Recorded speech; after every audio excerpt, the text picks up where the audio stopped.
découvre la magie de la vie lorsqu'on a enlevé tous nos filtres, nos peurs, nos conditionnements et les mémoires inconscientes que l'on porte. Mais surtout lorsque l'on accepte les situations, nos comportements et ceux des autres sans attente. L'acceptation, c'est la clé du dev perso très souvent oubliée, alors qu'elle nous donne accès à la paix intérieure et la sérénité durable. Dans ce podcast, on va parler développement personnel, énergétique et spiritualité, mais différemment, parce que le dev perso, doudou et bisounours, ce n'est pas celui qui changera nos vies. Alors si toi aussi, tu ne te reconnais pas dans la mode du dev perso, l'accumulation de soins, de guidance ou de tirage d'oracle, mais que tu cherches plutôt à te transformer en profondeur et être pleinement toi, prends ta meilleure tisane et installe-toi confortablement, car ici, c'est fait pour toi. Salut à toi, moi c'est Élise, je suis thérapeute psycho-énergéticienne et coiffeuse holistique. La liberté d'être soi et de vivre une vie kiffante au quotidien, c'est ce qui me motive le plus. Je ne crois pas en la fatalité et pendant ce temps passé ensemble, je souhaite te transmettre l'élan de croire en toi, de te libérer de tes conditionnements et d'enfin vivre ce pourquoi tu t'es incarné. Alors c'est parti pour vivre avec légèreté, joie, foi et sérénité, car je te promets, c'est pas un mythe. Belle écoute à toi. Salut à toi. Alors dans cet épisode, on va rentrer un peu plus dans le vif du sujet. Le développement personnel. Alors pour moi, ce n'est pas une mode ou une tendance, c'est un chemin vers soi. C'est un chemin pour tendre vers l'état d'être. Alors l'état d'être, en quelques mots, c'est sortir du faire, du conditionnement, pour être soi et le rayonner au monde et l'accepter. Donc pour moi, le développement personnel a ce but-là, d'amener vers l'état d'être, en sachant que c'est un chemin. L'état d'être, c'est le but final. Ça peut prendre des vies entières, et c'est tout à fait ok. Mais en tout cas, c'est le chemin vers ça. Donc ça, c'est ma vision. Et dans cet épisode, j'ai envie de te partager les 3 étapes indispensables pour qu'une transformation soit durable et profonde. Parce que pour moi, le but du dev perso, c'est que ça dure dans le temps. C'est pas que ça vienne soulager un bobo pendant 3 semaines, c'est pas pour que ça vienne te faire du bien pendant 15 jours et que après, tous tes problèmes, tes douleurs reviennent de plus belle.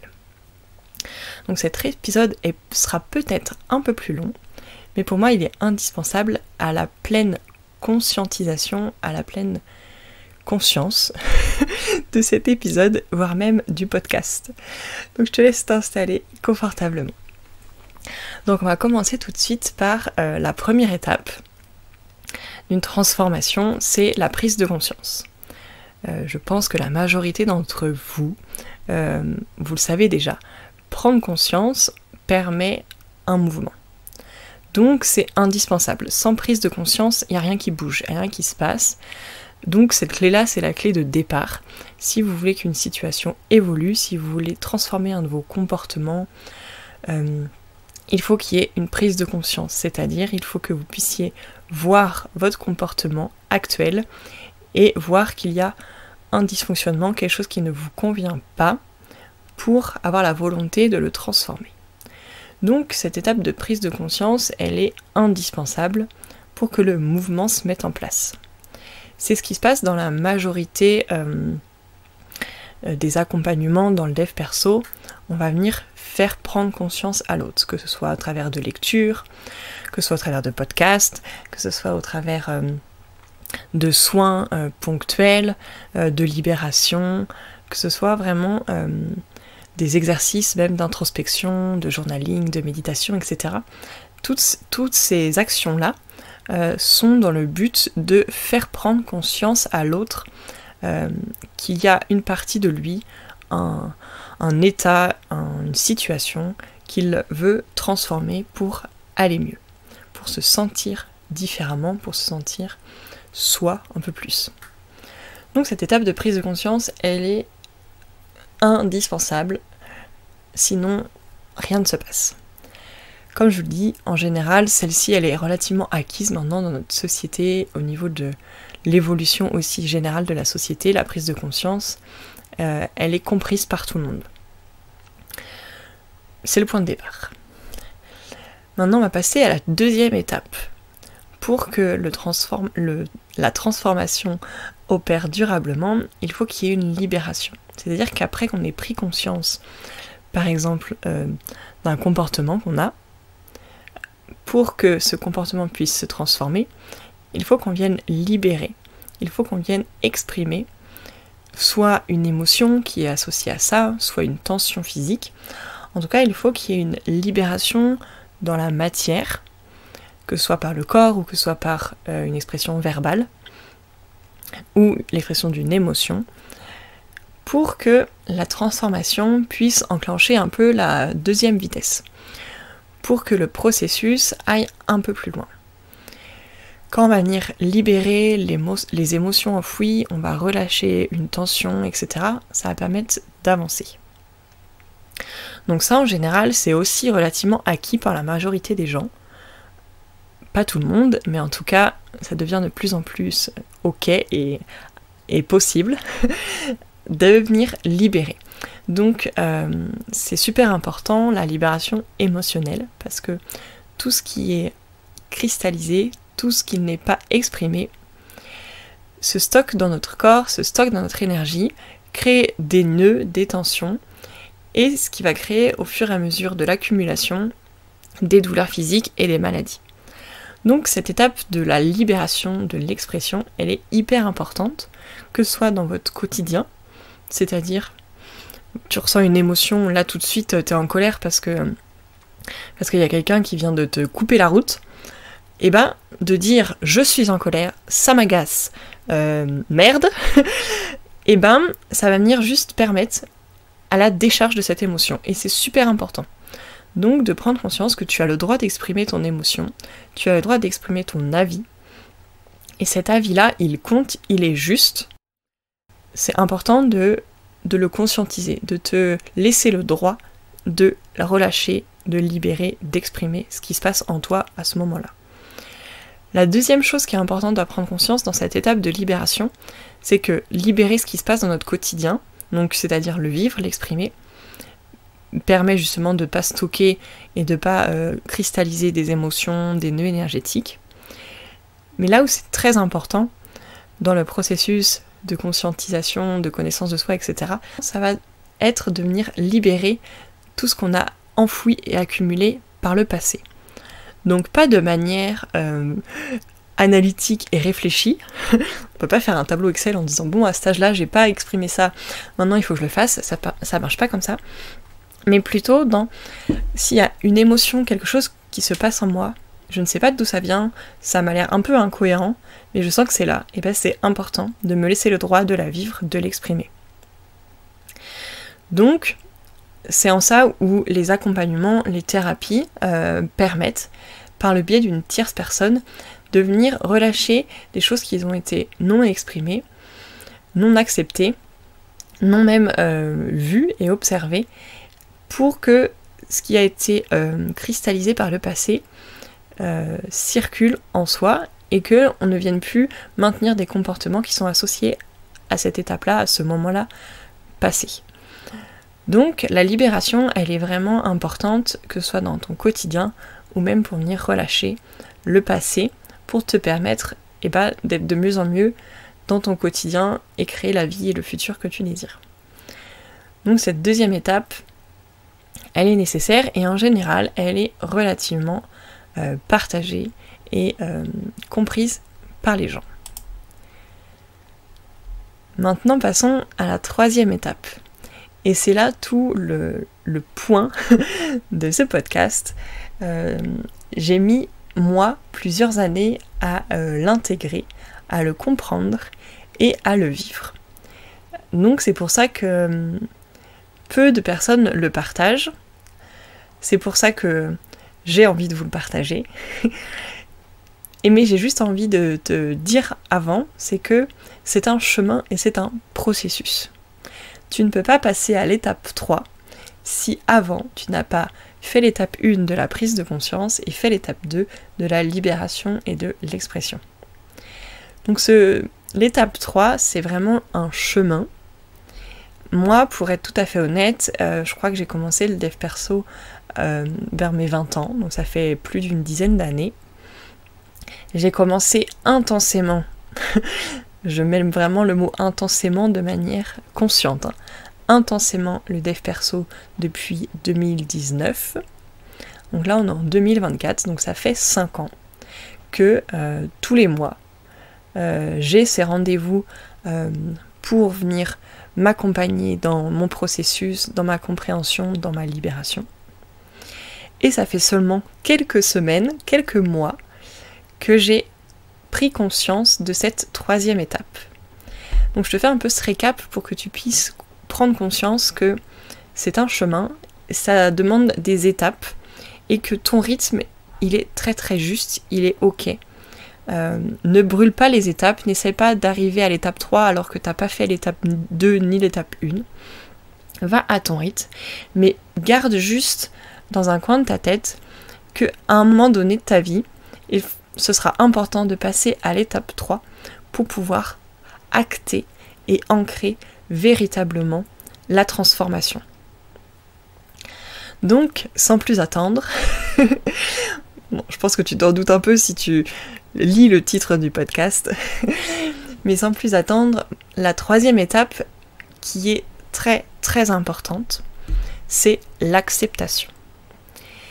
C'est cette étape-là qui est peu partagée, parce que je pense sincèrement que peu de personnes l'ont expérimenté, l'ont vécu, donc on ne peut pas amener quelqu'un à un endroit où nous-mêmes on n'a pas été en tant qu'accompagnant et thérapeute.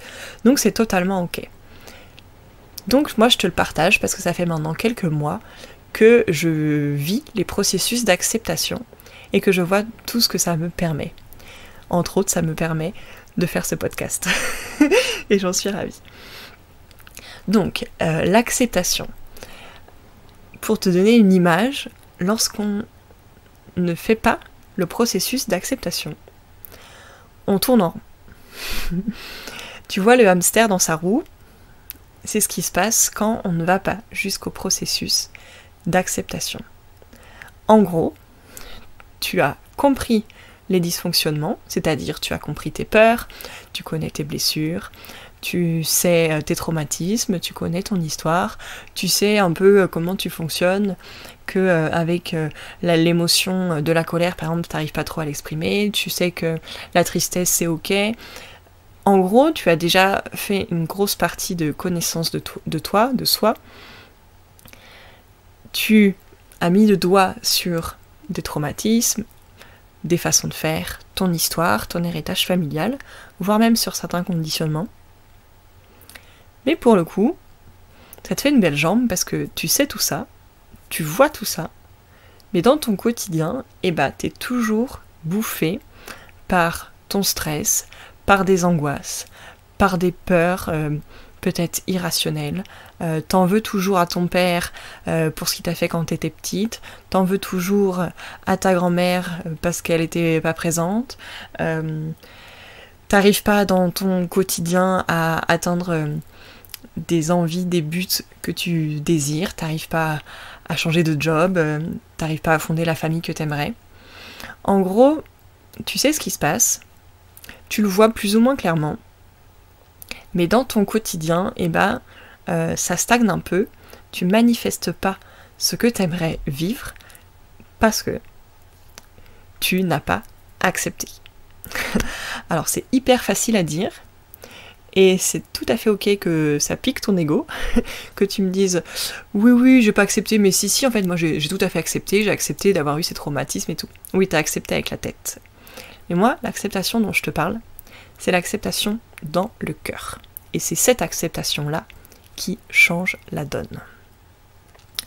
Donc pourquoi je te partage ça aujourd'hui ? Parce que ça fait plusieurs années, ça fait 4 ans maintenant que j'accompagne majoritairement des femmes en thérapie. Et je croise beaucoup de femmes qui viennent me dire « Oui, mais moi, ça fait 10 ans que je travaille sur moi, j'ai vu plein de thérapeutes, Donc en gros, je sais ce que c'est, qu'est-ce que tu vas m'apporter de plus que ce que je sais déjà? Merci, au revoir. Je schématise, mais en gros, c'est ça. Elles me disent ça, mais moi derrière, je vois très clairement que oui, elles ont fait énormément de choses en 10 ans. Et ce qu'elles ont fait en me disant, ça a été hyper transformateur, hyper important pour elles, et hyper nécessaire dans leur évolution. Et je les félicite d'avoir fait tout ça, parce que c'est un chemin et c'est hyper important de passer par là. Par contre, si au bout de 10 ans de dev perso, t'es toujours stressé dès que tu vas rencontrer ton père parce que vous avez une histoire tendue entre vous, si t'es toujours anxieuse dès que tu dois créer une nouvelle... aller vers les gens, créer des nouvelles rencontres, etc. En gros, je te donne des exemples, mais si tu es encore dans des schémas qui te conviennent pas, qui sont lourds, et que tu n'arrives pas à manifester ce que t'aimerais, c'est-à-dire créer une vie qui te plaît et dans laquelle tu te sens libre, dans laquelle tu te sens sereine, dans laquelle tu te sens en confiance, c'est que cette étape de l'acceptation, eh ben, elle n'a pas du tout été soit abordée, soit fait convenablement. Donc, c'est pour vous, toutes ces femmes, je vous vois. Je suis passée par là, donc je sais de quoi je parle. Le processus d'acceptation, comme son mot l'indique, c'est un processus. Donc c'est pas juste en écoutant un épisode de podcast que vous allez accepter toutes les situations dans votre vie. Bien sûr que non. Mais j'ai envie qu'à travers cet épisode, tu prennes conscience que l'étape de l'acceptation, elle est hyper salvatrice et hyper bénéfique pour toi. Juste un petit point. L'acceptation, c'est pas renoncer. L'acceptation, c'est pas être d'accord avec l'autre. Accepter, c'est voir la situation comme elle est, véritablement, et s'offrir le droit d'être sereine, s'offrir le droit de continuer de vivre pour soi, et s'offrir le droit de ressentir la paix intérieure et la sécurité profonde. Voilà ce qu'amène l'acceptation. Quand elle est faite dans le cœur, quand elle est vécue intérieurement, l'acceptation enlève toutes les attentes mentales, et c'est pour ça que ça bouscule énormément l'ego, parce que il faut être prête à entendre la phrase « tu dois accepter ». Et je le comprends tout à fait. Si tu es dans une situation qui te fait énormément mal, qui te touche, de t'entendre dire « il faut que tu acceptes », ça vient encore plus te piquer. Mais littéralement, ce que ça vient piquer, c'est ton ego.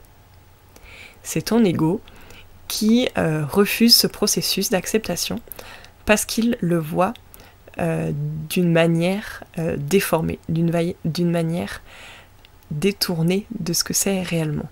L'ego va voir l'acceptation comme une soumission, comme le fait d'avoir perdu. Donc, il va pas vouloir accepter. De prime abord, il va pas te dire « oui, vas-y, accepte ». Ou alors il va te dire « oui, on a accepté ». Mais c'est qu'une acceptation mentale, il se passe rien dans le corps, il se passe rien dans le cœur. Donc, quand, peut-être que là tout de suite, ce que je te dis, ébranle ton ego, qui soit écoute d'une oreille, soit écoute peut-être même plus, mais c'est totalement ok. T'es peut-être pas encore prête à aller dans cette étape-là. Mais par contre, pour toutes les autres qui ont fait énormément de chemin, et qui voient que il y a une petite étape là, il y a un truc qui avance pas, qui ne passe pas, et bah, osez regarder le processus d'acceptation face à vous et d'aller vous plonger dedans. Il va énormément vous challenger, mais la seule chose que vous allez déconstruire avec ce processus, c'est votre ego. Je vous le promets. Votre cœur, lui, va s'ouvrir, va se détendre, et il va enfin ressentir la justesse de la vie, la magie de la vie, la magie des synchronicités, et il va vous amener une sécurité et une paix intérieure profonde. Sincèrement. Comme je disais, l'acceptation, ce processus, il n'est pas partagé par tout le monde. Et il y a même des accompagnants, des thérapeutes, des psys, qui vont vous maintenir dans une posture de victime, une posture de survie. J'ai envie de vous le partager, pas pour blâmer qui que ce soit, juste pour vous montrer qu'il y a d'autres choses possibles. Je m'explique. Les personnes qui vous accompagnent, si elles-mêmes n'ont pas conscience du processus d'acceptation, elles ne peuvent pas vous le transmettre. Donc il y a à blâmer personne, c'est totalement ok. Par contre, si au bout de plusieurs séances, de plusieurs années d'accompagnement, vous sentez que vous tournez en rond comme le hamster dans sa roue, malgré les personnes que vous rencontrez, les séances que vous faites, les thérapies que vous faites, ou alors que ça évolue, mais ça évolue de tout petit pas par tout petit pas, et que vous avez envie que ça aille plus loin, que ça aille plus vite, et ben, plongez-vous dans le processus d'acceptation. Regardez-le en face, sincèrement, et allez voir une personne qui vous accompagne là-dedans. Autorisez-vous à évoluer peut-être plus vite que les accompagnants et les thérapeutes que vous aviez jusqu'à maintenant. Donc pour conclure cet épisode, je crois que tu viens de prendre conscience de tout le sens qu'il y a derrière ce podcast. C'est en fait te donner les clés pour que tu puisses enfin être toi et te montrer que l'acceptation, elle amène vraiment une paix intérieure profonde et durable.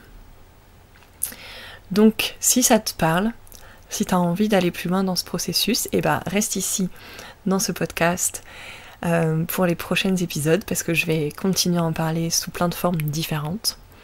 Et si tu as envie d'aller plus loin pour toi, et ben prends contact avec moi pour faire des séances, pour commencer une thérapie ensemble.